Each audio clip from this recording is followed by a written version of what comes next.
মাঝে মাঝে আমি একা বসে ভাবি জীবনে কি করলাম, সবার জন্য এত ভেবে আমি বিনিময়ে কি পেলাম।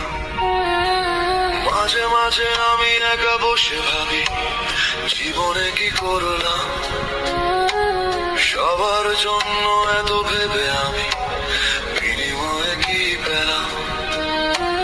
যতটা সময় আমি অন্যকে দিয়েছি, ততটা সময় যদি নিজেকে দিতাম, হয়তো আজ আমি যতটা খারাপ আছি তার থেকে বেশি ভালো থাকতাম। মাঝে মাঝে আমি একা বসে ভাবি জীবনে কি করলাম, সবার জন্য এত ভেবে আমি বিনিময়ে কি পেলাম।